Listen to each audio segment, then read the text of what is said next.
Teman-teman udah kelihatan ya di sini ya slide-nya. Kelihatan. Nah, benang merah keteladanan Rasulullah SAW.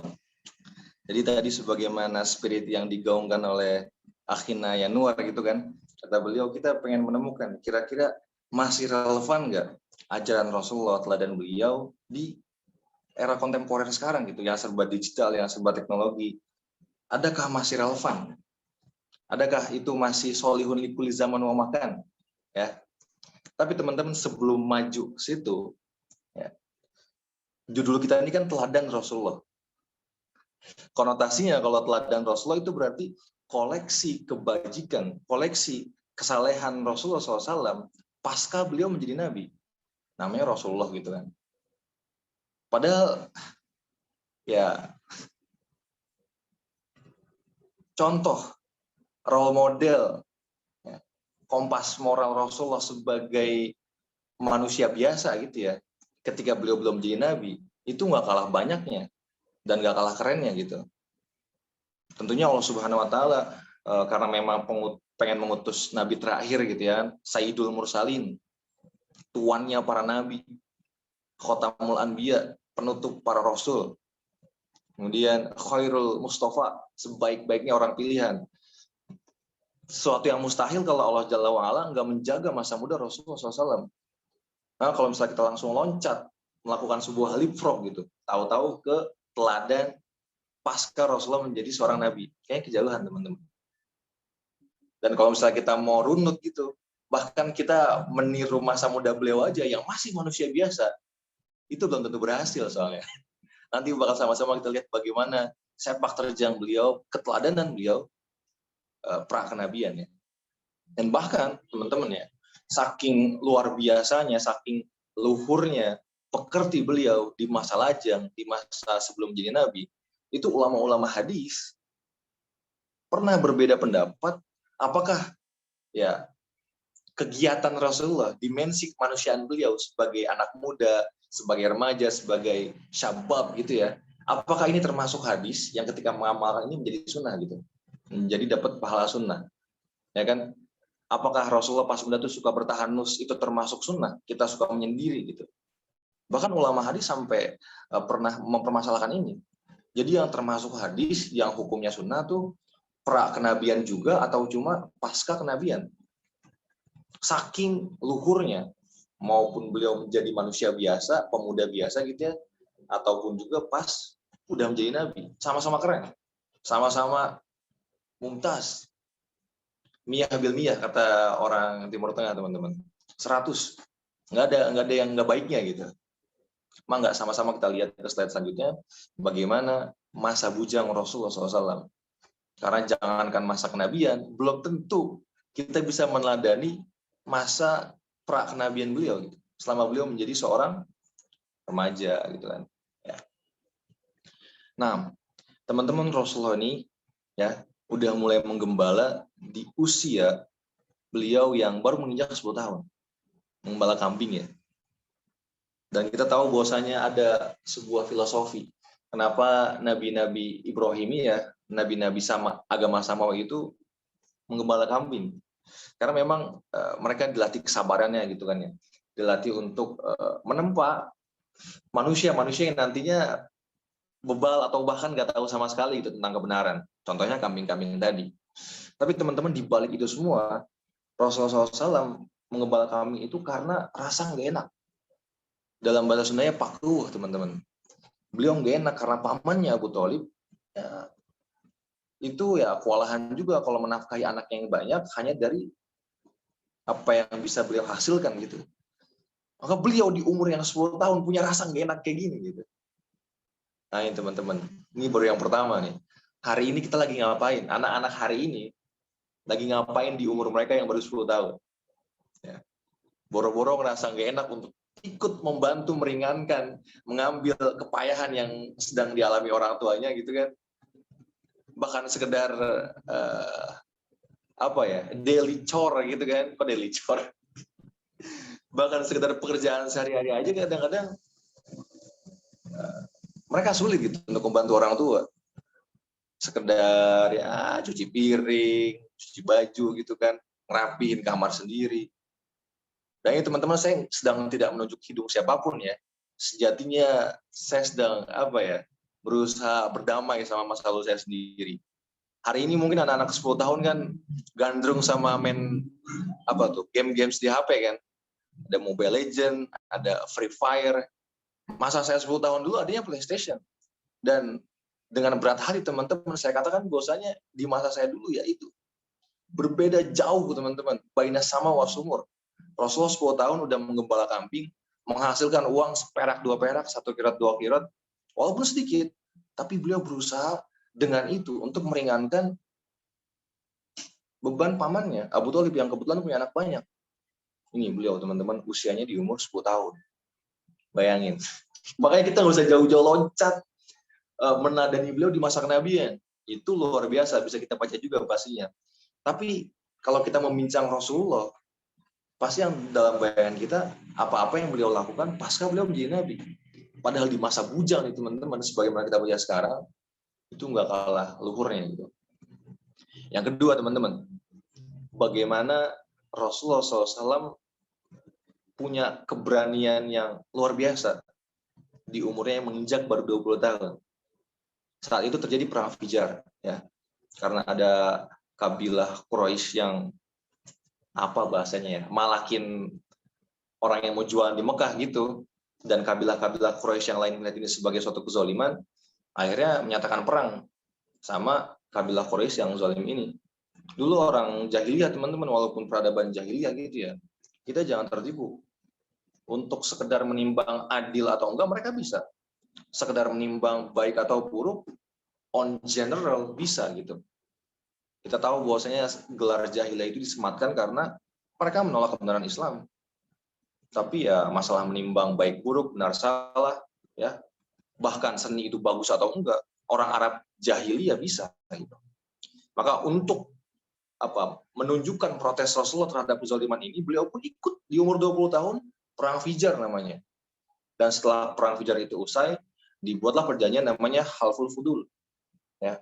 Kenapa dinamakan Fudul? Karena memang ini terjadi di bulan yang diharamkan gitu.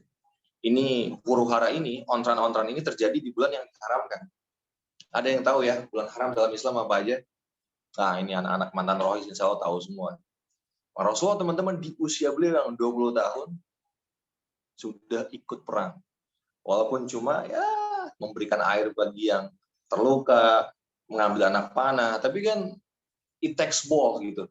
Itu butuh keberanian yang nggak sedikit. Hari ini di umur kita yang kepala 2 kita ngapain teman-teman? Ya. Ini bukan lagi bikin kita stres membandingkan kita dengan Rasulullah, enggak. Tapi karena memang judulnya benang merah, coba kita bertanya gitu. Ya. Kita bertanya, kalau dibandingin Rasulullah dulu, bahkan di masa sebelum beliau menjadi nabi, apakah kita udah punya achievement, udah punya pencapaian yang seperti beliau? Sekurang-kurangnya sepertiga pencapaian beliau nggak apa-apa lah, nggak usah 100% ya. Ini teman-teman pertanyaan besarnya. Nah, yang ketiga, beliau ini cakap berbisnis. Saya kadang-kadang kalau baca sejarah itu ya, Rasulullah pasti selalu digambarkan jujur dalam berbisnis. Jujur iya, pasti. Gitu kan. Tapi kalau kita bilang cakap, berarti Rasulullah bukan hanya jujur teman-teman dalam membawa barang-barang Khadijah itu ya. Kita tahu bahwasanya Rasulullah itu kan jualan pertama ya jadi kaula dulu. Rasulullah pasti merintis dari ya jadi asistennya Khadijah gitu kan, kemudian jadi orang yang dipercaya buat membawa dagangan. Dan ini ketika Rasulullah sukses menjual dagangan Khadijah di Syam, tidak hanya bermodal jujur.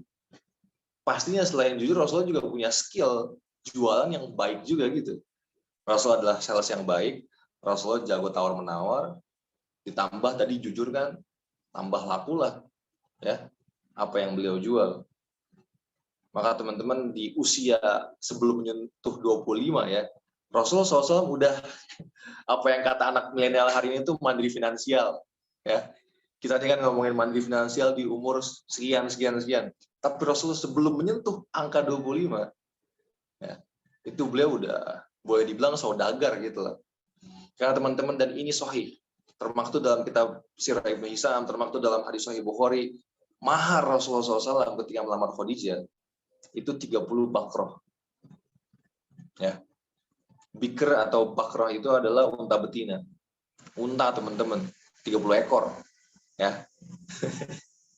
Dan itu kalau misalnya kita uangkan, kita konversi dengan fakta unta hari ini harganya berapa? Kira-kira 600 juta. 25 tahun ngasih mahar ke seorang perempuan yang dipujanya 600 juta. Ah, ini kita berkaca sama kenyataan ini. Hari ini kan orang-orang yang dibilang sangat kreatif gitu ya, anak-anak milenial itu udah apa, sama para motivator bisnis tuh udah diminta buat nabung gitu, dari usia 42 buat nabung, buat nyicil rumah gitu kan, nyicil apartemen yang polanya tuh bilang ya, cicilannya mungkin baru kelar pas kita umur 50 gitu. Tapi disuruh nabung dari sekarang buat nyicil rumah. Tapi Rasulullah SAW di umur 25 udah melamar seorang perempuan dengan mahar yang untuk ukuran hari ini bahkan ya nggak sedikit sih, terbilang mewah, luar biasa. Ya, ini teman-teman, masa lajang beliau. Oke, itu baru slide pertama. Bagaimana selanjutnya? Apa kira-kira sepak terjang beliau yang patut kita tarik garis tebalnya hari ini? Ya, beliau ini Shallallahu Alaihi Wasallam suka bertahanus. Tadi, walaupun kita katakan orang jahiliyah itu sebenarnya pintar-pintar gitu ya, mampu membedakan baik yang buruk, masa jahiliyah tetaplah masa jahiliyah. Ya, Rasulullah berusaha untuk menjauhkan diri dia dari ya ontran-ontran gitu kan, reduksi moral yang sedang dialami oleh pemuda-pemuda Mekah hari itu. Barangkali mereka ya, suka sama minuman, ya, suka sama perempuan hari itu, karena kita tahu ya peradaban hari itu ya nggak bagus-bagus banget gitu. Maka Rasulullah bertahanus menyendiri untuk menjaga kewarasan beliau, menjaga akhlak beliau dari reduksi moral seperti ini. Ini bukan berarti Rasulullah SAW nggak doyan ngeriung ya teman-teman. Rasulullah nggak semena-mena menyematkan dirinya sebagai introvert, nggak suka gaul gitu, nggak juga. Dalam hal lain Rasulullah di garda terdepan. Jadi Rasulullah membatasi dirinya, ya nggak suka gabung sama orang-orang kalau itu pastinya dalam hal kemaksiatan. Tapi ya dalam hal tadi perang, beliau turun gelanggang ada di garda terdepan. Dalam hal membantu yang susah gitu kan, dalam hal menyiapkan pundak untuk bersandar bagi orang-orang yang membutuhkan, Rasulullah ya ada di situ teman-teman. Kemudian lagi-lagi sebelum beliau menjadi nabi ini, masih sebelum, Rasulullah udah disematkan gelar Al-Amin. Apa artinya Al-Amin? Yang dapat dipercaya. Ini jauh sebelum Jibril alaihissalam mengajari Rasulullah apa itu iman, apa itu ihsan, apa itu kejujuran, apa itu kebenaran, apa itu akidah, teman-teman.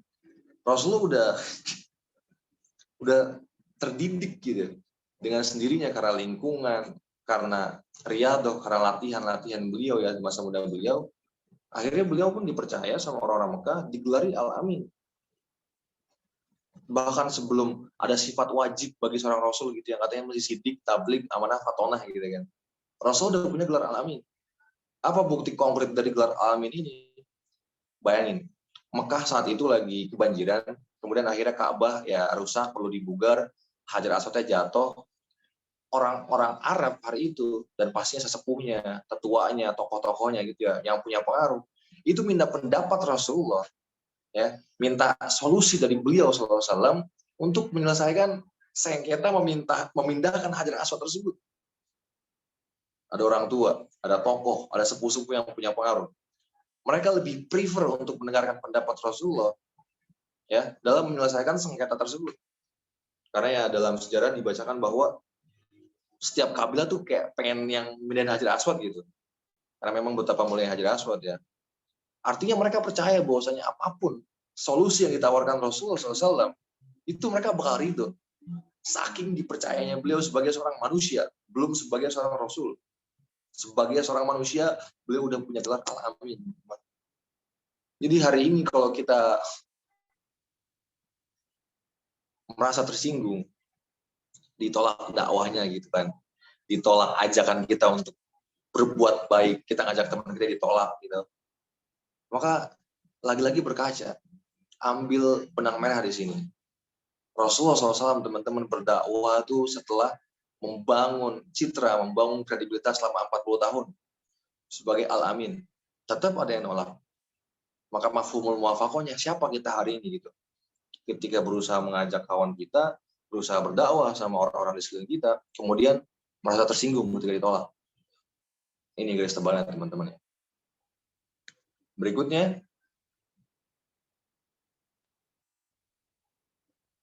nah, jadi sebagaimana saya sampaikan di slide awal ya, kalau kita bilang teladan Rasulullah, itu berarti beliau di umur 40 tahun ke atas. Tapi sebelum itu semua terjadi, di umur 1 sampai 39 tahun, itu bukannya nggak terjadi apa-apa gitu loh. Itu pun syarat akan teladanan.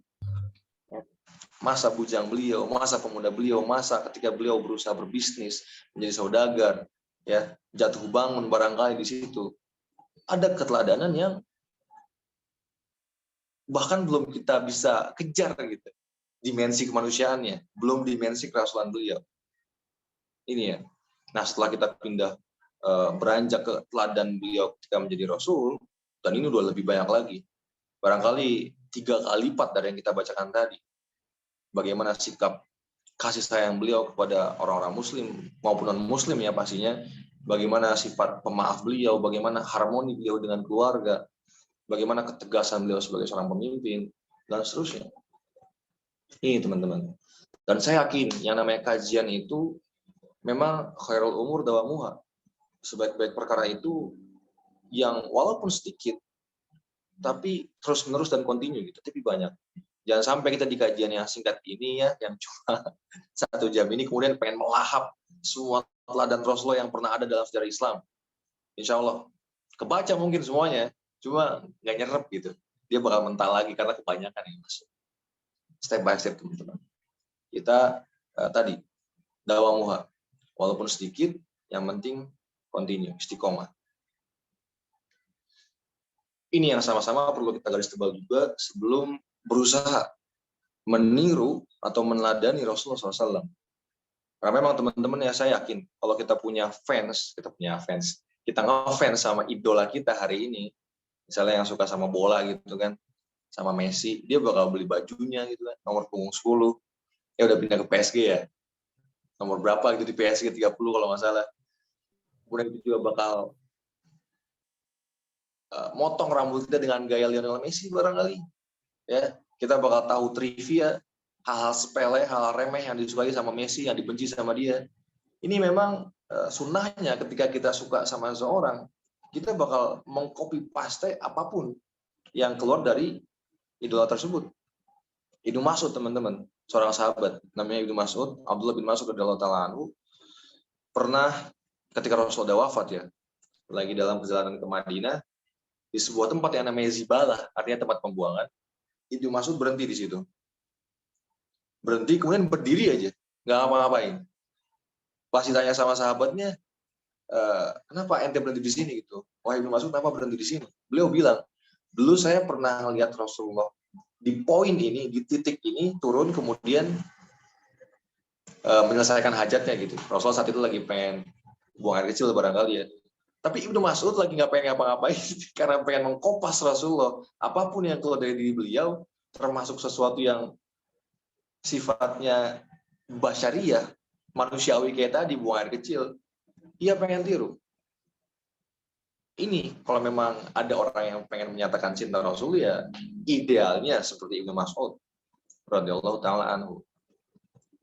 Tapi teman-teman, sekarang tugas kita ya, kalau memang kita mau mulai meneladani Rasulullah, pastinya butuh ilmu.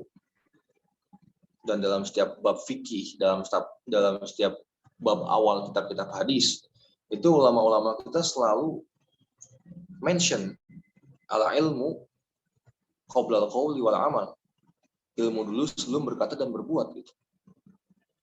Karena kalau kita baca hadis-hadis Rasulullah, kemudian kita mengamalkan tanpa tedeng aling-aling gitu ya, tanpa konteks tadi sebagaimana kata akhirnya Anwar, tanpa membaca sejarah, tanpa membaca relevansinya sama hari ini, ya akhirnya kita semu gitu. Hanya praktek, tapi kita nggak mendapatkan substansinya, nilainya yang tertera di situ. Contoh paling sederhana sih teman-teman saya cantumkan, ada hadis makan dengan 3 jari. Orang yang pengen menjiplak 100% Rasulullah SAW mengikuti sunnah beliau gitu kan. Akhirnya mereka mencoba makan 3 jari dengan lauk apapun. Ya, padahal kita tahu hari itu lauk orang-orang Arab ya kurma gitu kan. Kemudian roti dengan minyak samin.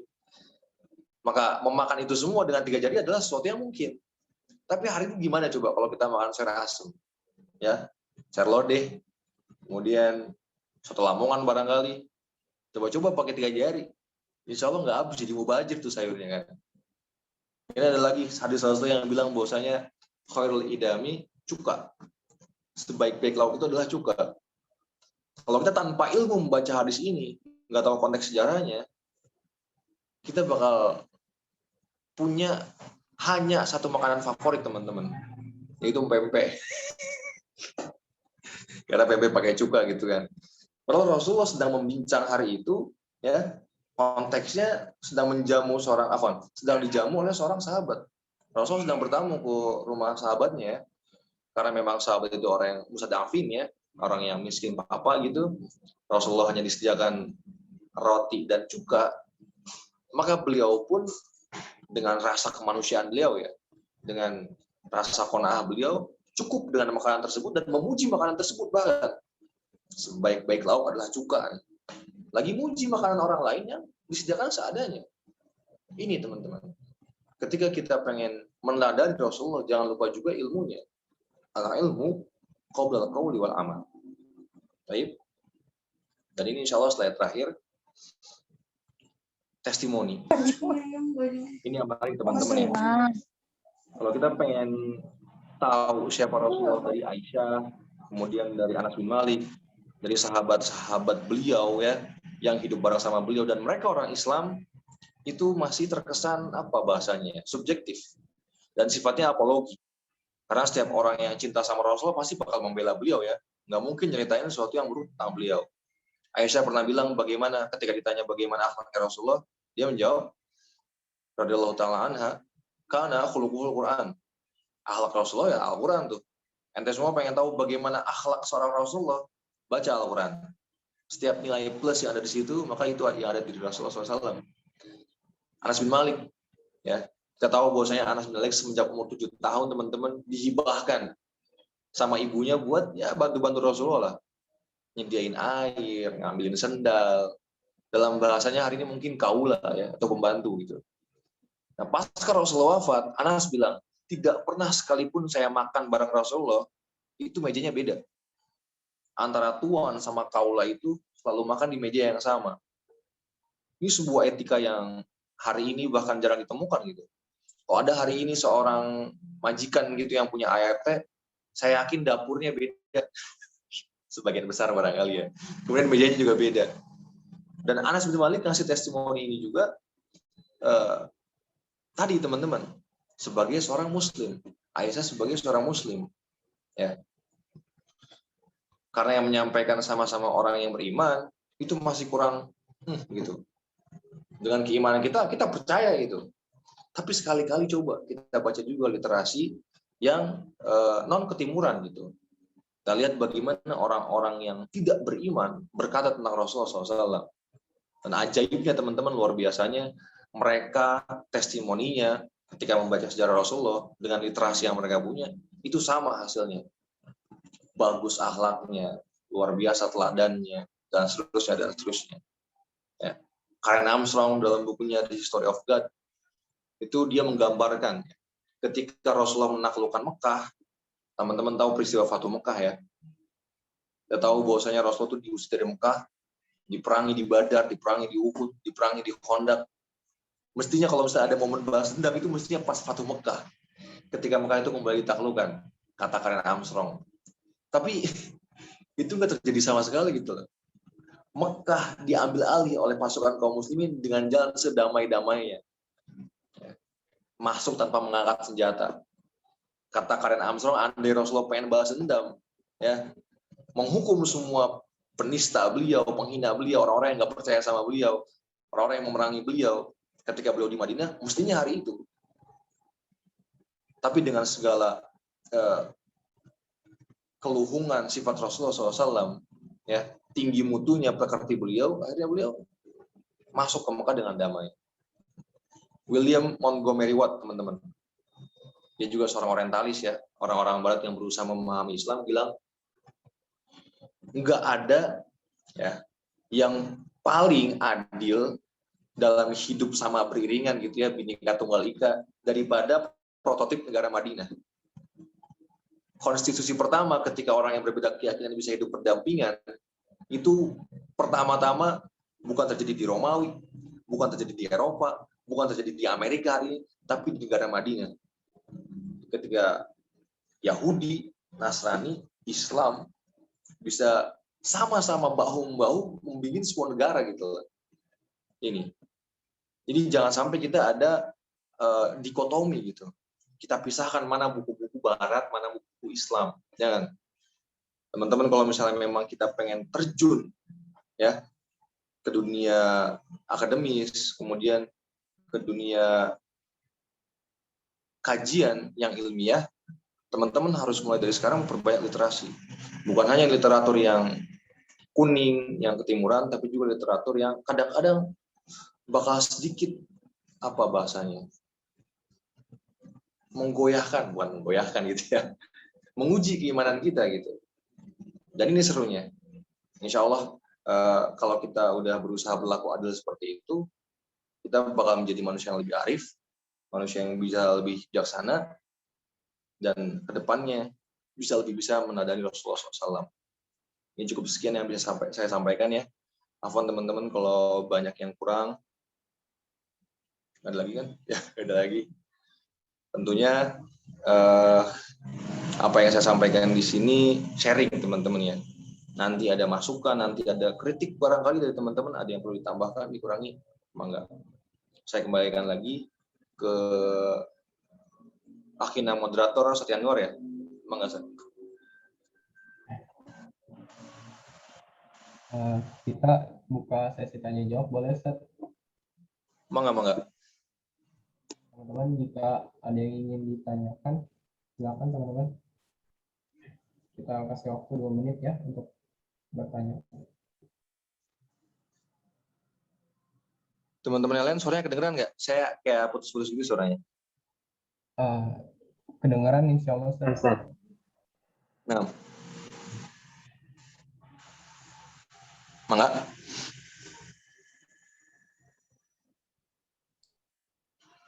Ayo teman-teman, ada yang mau ditanyakan seputar materi yang Ustaz Asgar sampaikan tadi? Kita sharing aja, apapun itu boleh ditanyain.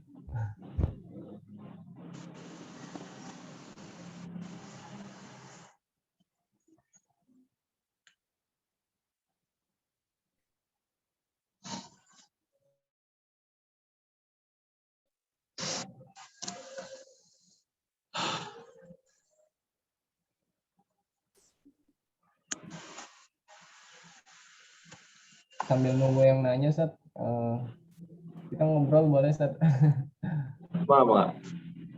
Ustaz, baru pulang ngajar. Baru pulang. Kenapa ya, Nur? Apa?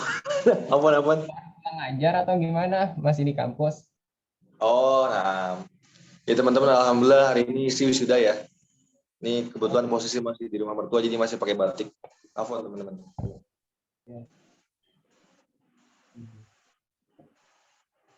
Di sini ada yang di Asurya nggak selain Ustadz Yanuar nih? Ustaz, jangan manggilannya Ustaz nih.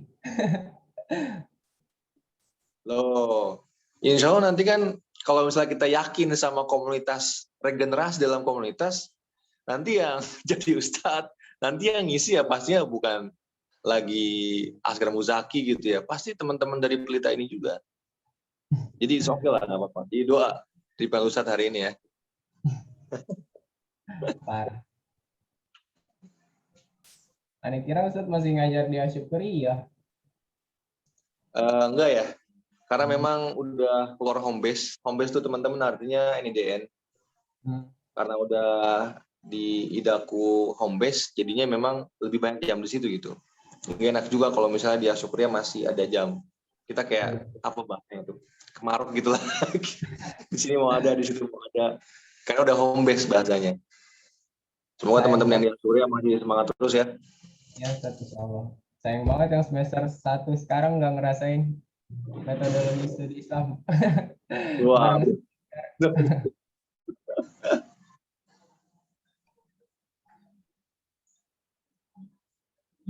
Sepertinya udah ini ya, udah expert semua nih dalam keteladanan Rasulullah nih.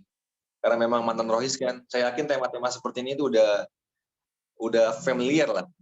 Bahkan diulang-ulang terus gitu kan dalam kajian-kajian rohis ketika pas SMA gitu barangkali ya.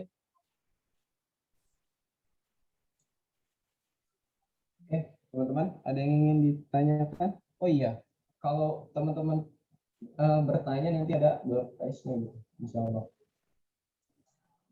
Kalau dipancing door prize kali mungkin. Ya.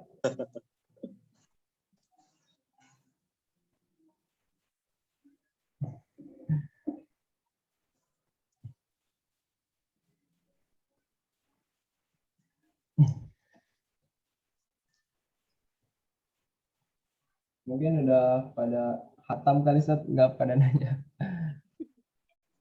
Ya nggak apa-apa ya. Nggak apa-apa. Justru itu sebuah ini kan, sebuah anugerah. Berarti kalau ada yang nanya berarti paham. Kita ngelihat sisi positifnya aja nggak apa-apa. Alhamdulillah. Mungkin aneh kali ya nanya, Ustaz. Jadi setelah apa yang disampaikan Ustadz tadi gitu, luar biasanya gitu. Kita belum ada apa-apanya di usia sekarang dibandingkan Rasulullah dulu gitu. Dan minimal apa sih Ustadz yang perlu kita benahi gitu di usia sekarang ini yang sekiranya itu mendekati gitu ke arah sana, ke arah teladan Rasulullah gitu. Nah,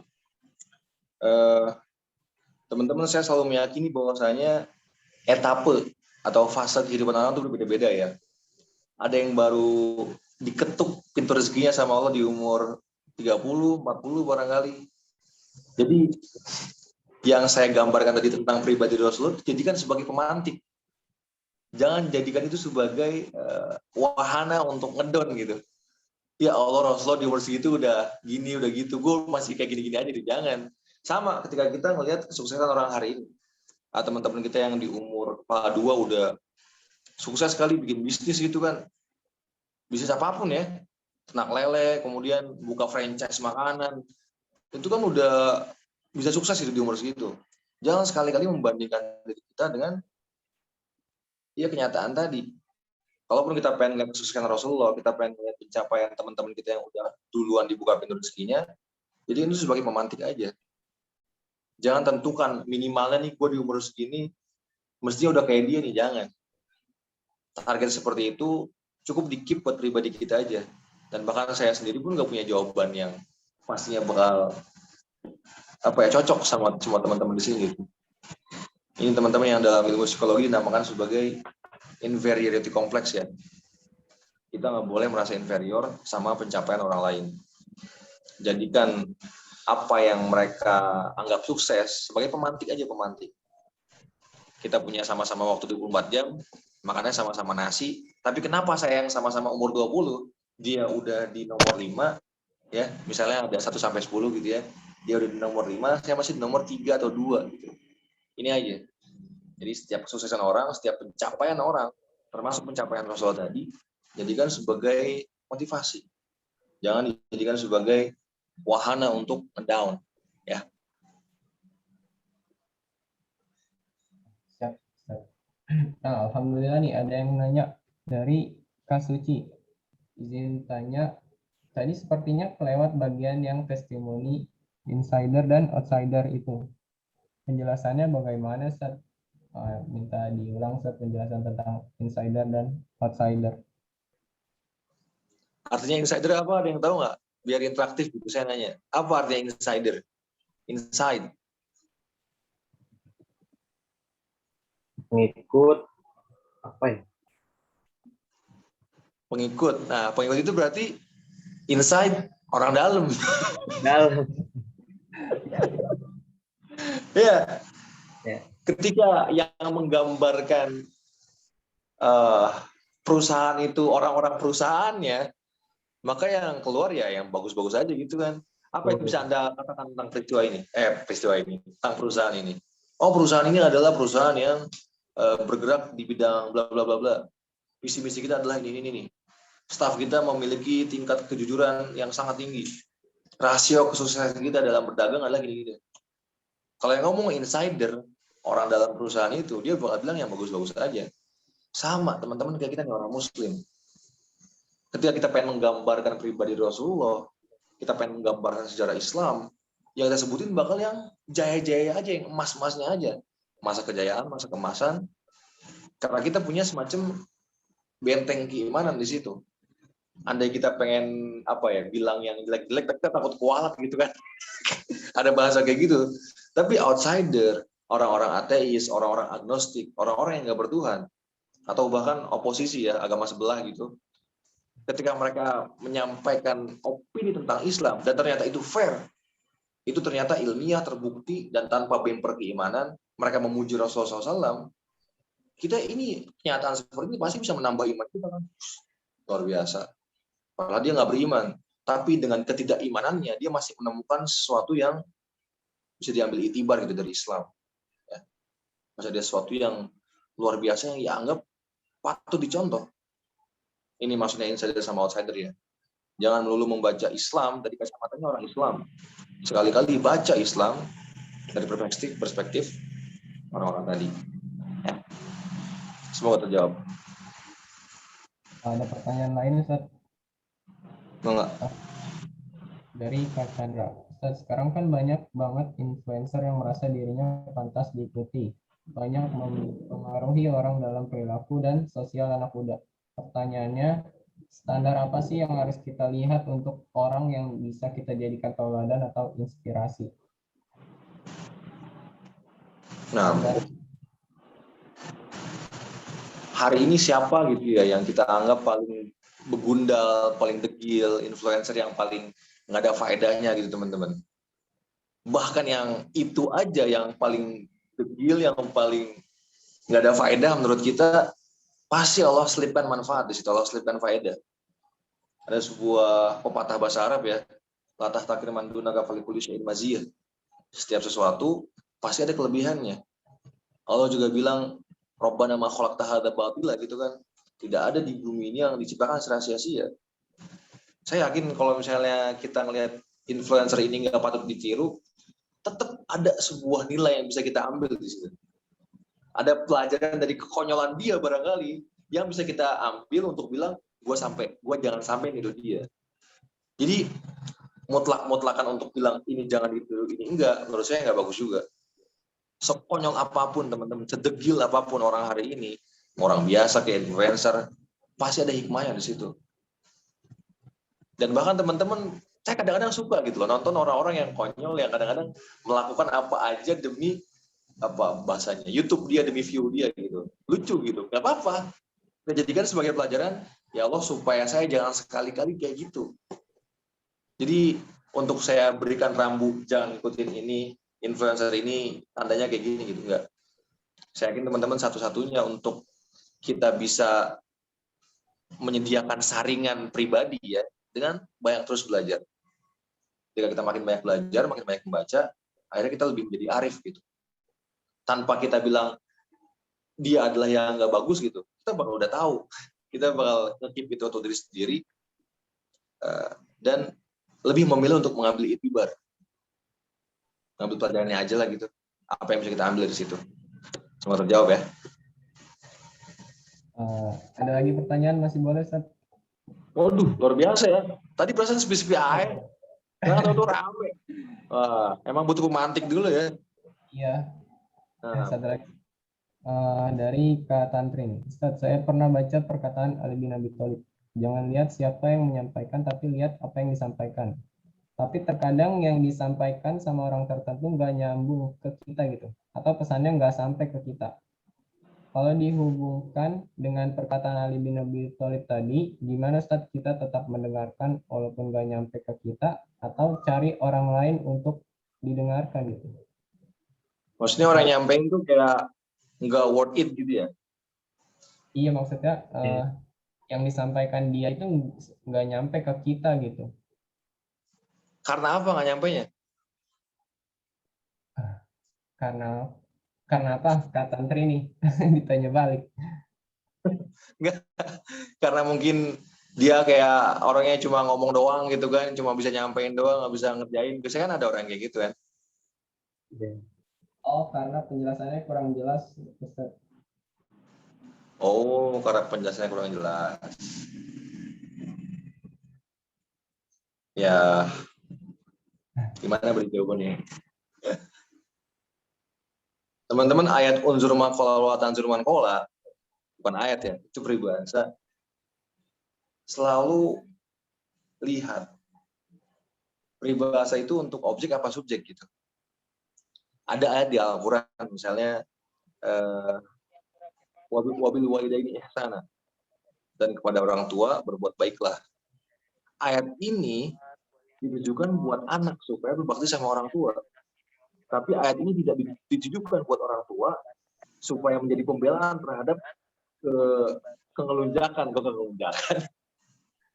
supaya tidak dijadikan pembelaan ketika anak yang melunjak gitu. Jadi ketika kita melihat sebuah nilai, sebuah peribahasa, sebuah ayat, sebuah hadis, tentukan juga kira-kira ayat ini buat siapa sih? Buat objek apa buat subjek? Unzur maqala wa tanzur man qala itu buat pendengarnya, bukan buat orang yang ngomong. Ketika kita menjadi pendengar, maka adab kita adalah ya udah dengerin aja.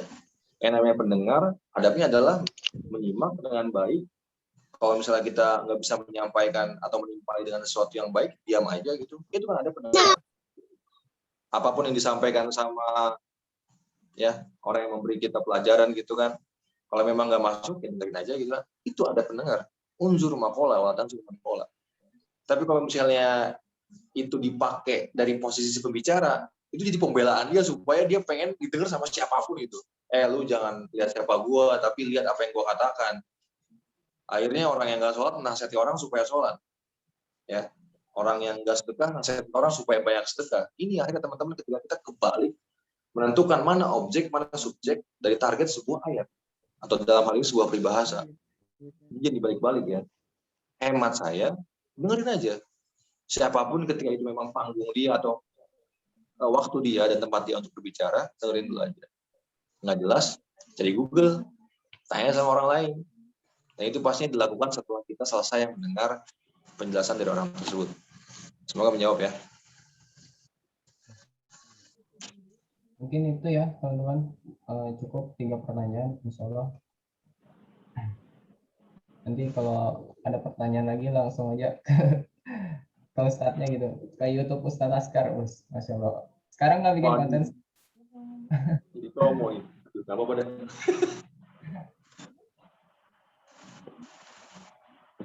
Ya, insya Allah cukup ya teman-teman materi hari ini. Jazakallahu khairan Ustadz Askar telah memberikan ilmunya kepada kita gitu. Semoga kita bisa jadikan reminder buat diri kita dari poin-poin yang disampaikan tadi gitu dan bermanfaat nantinya buat kita gitu insyaallah. Mungkin cukup. Terima kasih banyak Ustaz Asgar. Habis ini Ustaz langsung pulang atau gimana? Kayak lagi kuliah nanya. Gak apa-apa, jadi ini aja gak kemana-mana. Insya Allah. Oh, tapi saya boleh izin matiin video ya.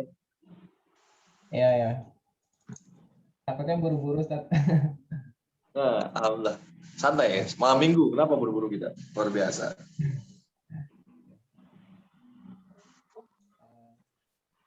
Nah, teman-teman, semoga apa yang tadi disampaikan bermanfaat ya. Pastinya amalkan apapun yang kita dapat dari sharing kita hari ini, walaupun sedikit, yang penting istiqomah. Aku lu qauli hadza wa ma taufiqi illa billah, ilaihi tawakkaltu wa ilaihi unib. Wassalamualaikum warahmatullahi wabarakatuh. Waalaikumsalam warahmatullahi wabarakatuh. Lagi terima kasih banyak Ustaz Asgar atas ilmunya.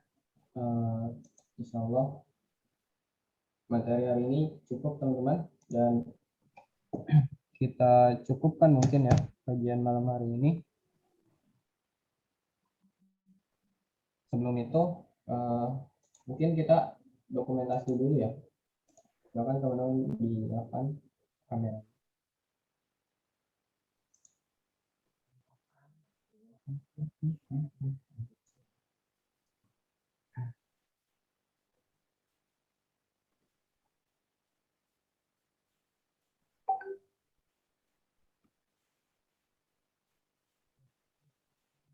Yuk.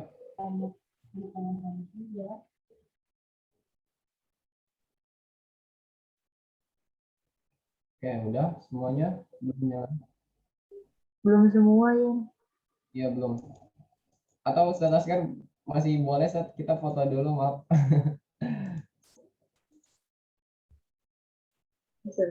Gimana? Kita foto bareng, Ustaz. Kok masih ke mention ya? Oh, foto. Malah enggak. Are, maaf, minta maaf, Ustaz. Gak apa-apa. Kan santai-santai. Yuk. Oke. Tolong ya, teman-teman panitia. Hitungan ketiga. 1, 2, 3. Lagi. 1, 2, 3. Oke, cukup ya, insya Allah. Lumayan banyak nih malam ini, 44. Semoga next kajian kita bisa sebanyak ini juga gitu. Dan nantinya kita harapannya teman-teman bisa memberikan saran gitu, apa-apa yang perlu kita jadikan tema nantinya. Di link di link kehadiran gitu, di link kehadiran itu teman-teman silakan diisi di kolom chat. Di situ ada kotak saran, dan itu berharga banget buat kita gitu sebagai panitia. Mungkin itu ya teman-teman. Terima kasih banyak yang udah bergabung di Kalam Pelita malam hari ini. Semoga kita bisa mengambil manfaat yang disampaikan Ustadz Asgar tadi gitu. Kita bisa mengaktualisasikan di kehidupan kita sehari-hari, insya Allah. Dan selanjutnya harapannya kita bisa terus bersilaturahmi seperti ini. Kita bisa belajar bareng di Kalam Pelita ini gitu. Kita bisa menambah hazanah keilmuan kita bareng-bareng kayak gini lagi, insya Allah. Mungkin cukup kita akhiri dengan membaca hamdalah bersama. Alhamdulillahirrahmanirrahim. Alhamdulillahirrahmanirrahim. Astagfirullahaladzim. Astagfirullahaladzim. Subhanakallahumma. Kalau berkah, sudah lantas Ya, kurang lebihnya minta maaf, banyak salahnya. Akhirul kalam. Assalamualaikum warahmatullahi wabarakatuh. Waalaikumsalam. Waalaikumsalam warahmatullahi wabarakatuh. Jazakallah khair. Teman-teman, sampai jumpa di Kalam Pelita bulan depan, insyaallah.